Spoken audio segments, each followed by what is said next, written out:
Hello everyone, so today I'm going to go over everything you'll need to know about troops, the different types of troops, as well as their key abilities that have been added in the game through recent patches, as well as just overall changes in the game. So stay tuned for everything you'll need to know about each troop type and even the faction differences.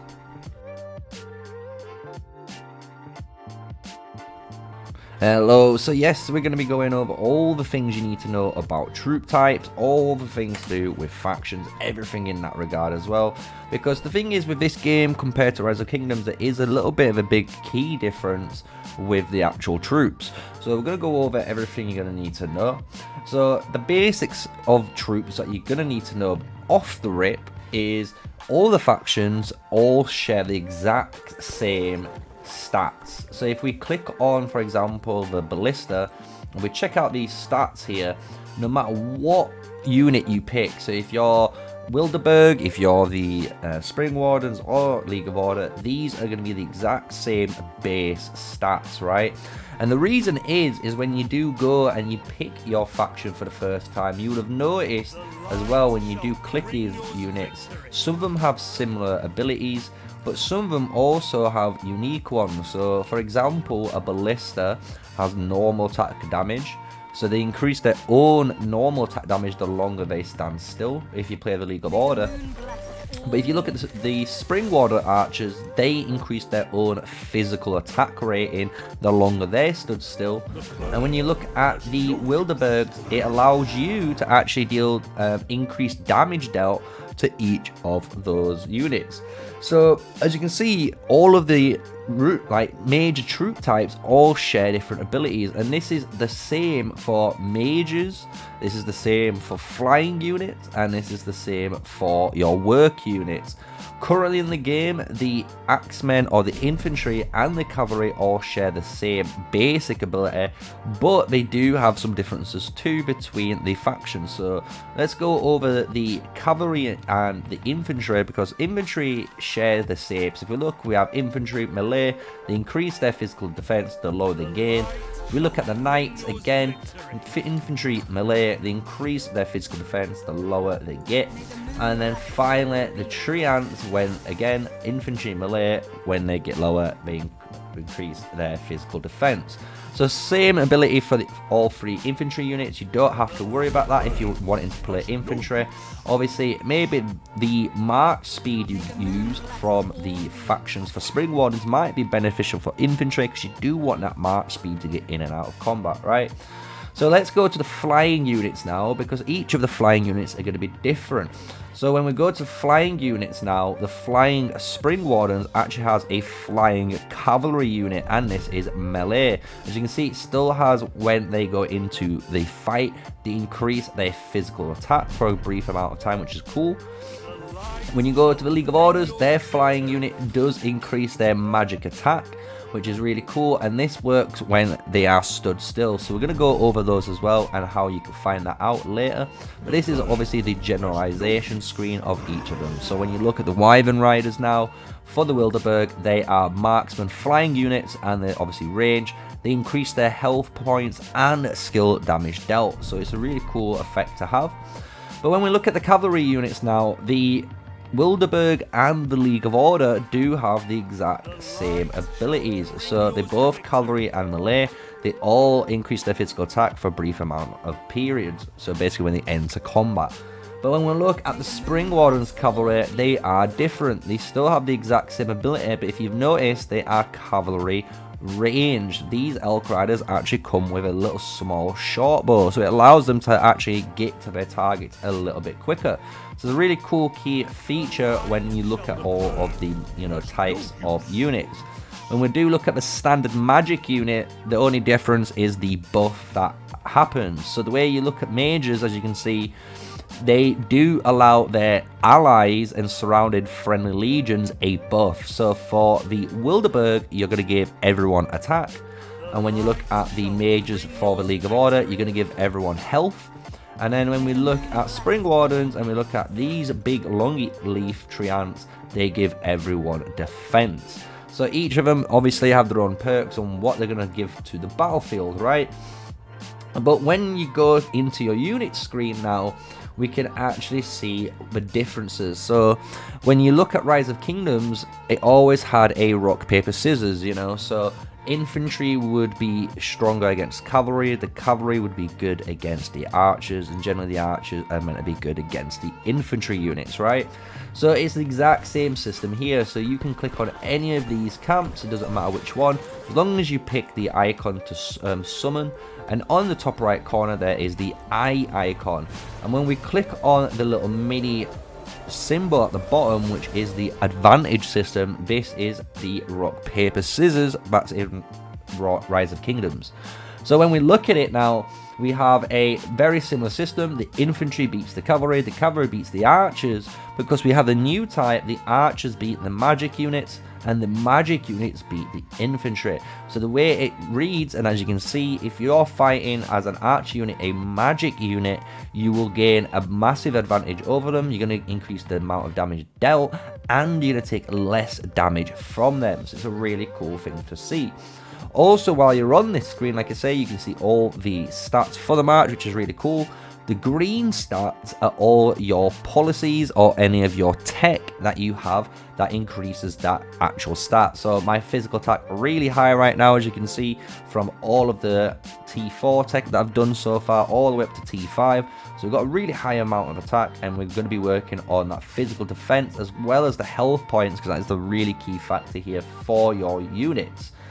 So when we do look at these, as we're going to go over now the actual different types of stats, you'll notice there is obviously your physical defense here, and you have your magical defense. Obviously these are two different damage types, because the units in the game have their own damage. So as you can imagine, any archer or infantry and cavalry unit at the moment use physical attack, while your mage unit or even your celestials, that's the flying unit for the League of Order, as you'll see, have a higher magic attack rating. So they use their magic bonus as the physical, and vice versa, right? So that is basically a nice, easy, digestible system. Just think magic units want magic attack, and all your physical units want physical attack, right? And that comes again when we look at the infantry units. So if we look at the infantry units here, they have really high defenses, right? So we've got a really high physical defense, which is really good, but they have a lower magical defense. So this is something, if you're trying to be a super tank, you really want to work on, is make sure you've got a really high magic defense rating, so you can actually take some damage from the magic units now. So now we're going to go into the special abilities that the units have, and how to access them and know what you have. So if you've enjoyed the video so far on all the troops that are in the game, smash a like, comment, and subscribe to the channel. I'm here every day giving you guys everything you're going to need to know about Call of Dragons. So let's go into the knights. So the knight camp, or the cavalry camp, for whatever of your factions you've picked, when you click the eye icon, you're going to see these 3 abilities. Obviously, each unit has all of their abilities down at the bottom, and you can click on what they do. So we can see we have cavalry, which has the highest march speed. We also have a knight's counterattack, which means they have a nice bit of counterattack against ranged units, which is really good, but they deal only half of the counterattack damage they deal, which is okay. It just means, you know, you're taking less damage, but you're able to launch counterattacks right from far away. But the power of knights and cavalry, and the reason why you would want to play them, is the new mechanic they added in called Unyielding Rush. So Unyielding Rush allows your march, if it's approaching a target legion, which is a ranged legion. This can be any archer or magic march. So if you targeted a Nico or even a Waldia, this will trigger. So this will grant your march instantly 1000 rage, allowing you to hit those heroes instantly with skill damage. I do have a load of videos on this, as well as open field commentary showing you this all the time. So if you want to look for it, just go check out the channel, and there's a load of videos on this mechanic. And the cool thing is, this can trigger every 12 seconds. So this effect itself allows you to go and run through units and target the one you want and get a massive amount of damage. The cool thing with cavalry as well, which it doesn't show, is they are very, very good at not being intercepted. And that's why the infantry march now comes in. So if we look at the infantry march, we obviously have the same things with the counter attack, as well as they have the perseverance, which was on screen. So the lower you lose their troops, they're gonna gain that maximum amount of defense, which goes all the way up to 50%. And then they have preparedness, which increases their engineering, which is really good for destroying flags or building flags. So remember, if you're trying to build stuff, always send your infantry units first. And then finally, and this is what makes infantry units a little bit better now compared to what they used to be, is the rampage mechanic. So rampage is a new mechanic for infantry which allows you to gain a mass amount of march speed when approaching a target legion, similar to a cavalry unit. But when you collide with that unit, it gives you a massive 75% debuff on that target, which means if you're trying to hit someone or chase someone down, soon as your infantry hits them, they're going to be slowed by 75% movement speed, and this is a killer slow. It is such a brutal slow, and it's for 8 seconds, which does give you, an infantry player, enough time to possibly use that grey warhammer to stun lock that unit and stun them for even longer and punish them even further, right? But the key thing about this is rampage can also be used to interrupt the cavalry skill unyielding rush. So it means you can intercept the cavalry units that are trying to run around you to get to those archers. So no matter what, just remember, those infantry units are able to intercept any unit, and if they do run and target at a unit, you're going to be able to apply that 75% slow. So that's everything you need to know about units pretty much. The only thing I'm going to finish up on now is the actual tier differences. So as you can see when we go through the tier differences is the stats. So every time you go up a level, you're going to start gaining some more and more stats all the way through to tier 5. But one thing, as you've noticed, is every time you do go up a tier, your march speed is always going to go down. So at tier 1, you always have the highest, while obviously at tier 4, you have the lowest. And this is to try and obviously balance out the units, but as everyone knows, tier 4 units and tier 1 are in a complete different level of each other, as you can see. So that is how the tier units have worked, and you know, you can always upgrade your tier units through your military tech. You obviously start down here and get your tier 2 units, work your way through to unlock your tier 3, and then 4, and then finally you unlock your tier 5 units, right? So that is how to unlock all your units, and that's all the information you're going to need about units as well, which beats what. Remember, if you're looking for any of this information, you can click any of your buildings at any point, click them, go to train a unit, even if you are training, hit the I button, and you can check the unit advantage system right here, as well as all of the abilities for that unit. So if you've enjoyed the video, smash a like, comment, and subscribe. That is me, MrSneakyy, with an amazing troop trading guide, or should I say just troop unit guide for all of you, right?